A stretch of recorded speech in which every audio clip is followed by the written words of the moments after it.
हरे कृष्णा। राधे राधे। कृष्ण दासी के चैनल में आप सब मित्रों का स्वागत है। और आप सब कैसे हैं? कान्हा जी कृपा से आप सब ठीक होंगे।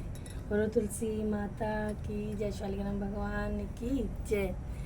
तो आज 10वां अध्याय पढ़ रही हूँ मैं। तुलसी माता हे सुखदाता, तुम हो कृष्ण की प्यारी, जो जगाए हम तेरी दिन रात, ये भक्ति है मेरी। तो तुलसी मैया की जय। आज हवा बहुत ज़्यादा चल रही है, तो सोच रही हूँ या तो नीचे रख दूँगी जोत, बहुत ज़्यादा हवा आ रही है। 10वां अध्याय पढ़ लेते हैं। तिल मैंने ले लिए हैं और लोटे में भी डाल लिए हैं। सूत जी ने सभी ऋषिगणों को संबोधित करते हुए कहा कि हे ऋषियों, कार्तिक माह में स्नान, पूजन और व्रतों का महत्व जानकर राजा पृथु का मन कार्तिक महात्मा और विष्णु पूजन में रम गया, किंतु कुछ उत्सुकता जक्स की तस बनी हुई थी। अथवा नारद जी के श्री मुख से वे जितना अधिक सुनते थे, उतनी उत्सुकता उतनी ही बढ़ती जाती थी। उन्होंने नारद से कहा कि हे नारद, आपने कार्तिक महात्मा का बड़ा ही उत्तम फल कहा है। अब कृपा कर तुलसी का महात्मा सिद्ध करने वाला दृष्टांत भी सुनाइए। यह सुनकर श्री नारद जी बोले, हे राजन, प्राचीन काल में शेषादी पर्वतमाला में करबीरपुर नामक एक स्थान पर धर्मदत्त नामक एक ब्राह्मण रहता था। वह धर्मात्मा था और सदा ओम नमो भगवते वासुदेवाय मंत्र का जाप करता था। एक समय की बात है, एक दिन जब रात्रि का प्रथम पहर शेष था, वह पूजन की सामग्री की थाली लेकर विष्णु मंदिर को चला। कुछ दूर जाने पर अचानक अपने सामने आती हुई एक राक्षसी को देखा, जिसकी दशा बड़ी ही विचित्र और भयानक थी। उसकी देह पर कोई वस्त्र नहीं था, उसकी आंखें लाल और दांत टेढ़े मेढ़े थे। उस भयानक राक्षसी को देखकर धर्मदत्त भय के मारे थर थर कांपने लगा। गुर गुर करती हुए उसकी ओर बढ़ने लगी। धर्मदत्त के पास अपनी रक्षा के लिए कोई अस्त्र शस्त्र भी नहीं था, अतः उसने पूजन के थाल में रखा तुलसी मिश्रित जल लेकर उस पर फेंका। हे राजन, इसे भगवान शालिग्राम की अपार महिमा ही जानो कि शरीर पर जल का स्पर्श होते ही उस राक्षसी के सभी पाप दूर हो गए, उसे सद्बुद्धि आ गई। वह हाथ जोड़कर धर्मदत्त से क्षमा मांगने लगी और उसके कदमों में लौट गई। धर्मदत्त बड़ा दयालु था, उसे उस पर दया आ गई। तब उसने उसे उसका परिचय पूछा। उस पर राक्षसी ने बताया, मैं सौराष्ट्र देश के भिक्षु नामक एक ब्राह्मण की पत्नी हूँ। मेरा नाम कलाह था। मैं बड़े ही दुष्ट स्वभाव की थी। कभी भी मैंने पतिव्रता धर्म नहीं निभाया और सदा ही अपने पति से कलह करती थी। उसे उचित ढंग से भोजन नहीं देती थी। ब्राह्मण मुझे बहुत समझाता था, मैंने कभी उसकी बात न मानी। अंत में दुखी होकर उसने दूसरा विवाह करने का विचार किया। तब भी मैंने अपने आप को सुधारने की न सोची और विष खाकर प्राण त्याग दिए। तब यम के दूत मुझे पकड़ के ले गए। वहाँ यमराज ने जय चित्रगुप्त से मेरे अच्छे बुरे कर्मों के विषय में पूछा।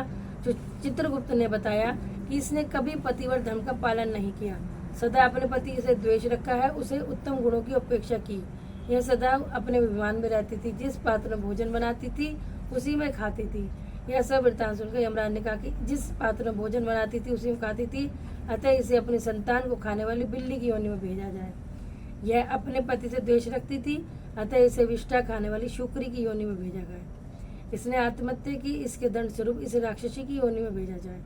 इस प्रकार हे ब्राह्मण, मैंने अनेक वर्षों तक बिल्ली शुक्री योनियों को भोगा, अतः मैंने राक्षसी की योनि पाई। इसके कष्ट भोगती आज आपके सामने आई हूँ। आपके द्वारा छिड़का गया जल मेरे पापों को नष्ट करने में सहायक बना है। हे ब्राह्मण देव, तुलसी मिश्रित जल से मेरे सभी पातक नष्ट हो गए हैं। अब कृपा कर मुझे इस घृणित देह से छुटकारे का कोई उपाय बतलाइए। धर्मदत्त ने कहा, तुम्हारा दुख देखकर मैं भी बहुत दुखी हूँ। प्रेत योनि में दान तथा तीर्थ अथवा धार्मिक कार्य नहीं हो सकते और तुम्हारे पाप भी बहुत अधिक हैं। अतः मैं श्री हरिप्रिय भगवती तुलसी से प्रार्थना करता हूँ कि मैंने जो कार्तिक व्रत किए हैं उसका आधा पुण्य तुम्हें मिले तथा तुम उत्तम गति को प्राप्त हो। कहकर धर्मदत्त ने उस पर पुण्य तुलसी मिश्रित जल छिड़क दिया। साथ ही ओम नमो भगवते वासुदेवाय श्री कृष्ण भगवान का 12 अक्षर यह मंत्र पढ़ा। इतना होती कला का नामक वह राक्षसी प्रेत योनि से मुक्त होकर सुंदर एक रूपवती हो गई। तब उसने धर्मदत्त को दोनों हाथ जोड़कर नमस्कार किया और प्रसन्नता पर बोली, हे ब्राह्मण देव, पाप की अग्नि में जलती हुई पापिन को आपने शीतल जल स्वरूप होकर बचा लिया, आप धन्य हैं। उसी समय भगवान विष्णु के दूत जय जय जय और विजय वहाँ आ गए और एक दिव्य रथ में बिठाकर बैकुंठ को ले गए। जाते जाते दूत धर्मदत्त से बोले, हे ब्राह्मण, आप धन्य हैं। तो ये था 10वां अध्याय। अब जो तिल है वो हम जल में डाल लेंगे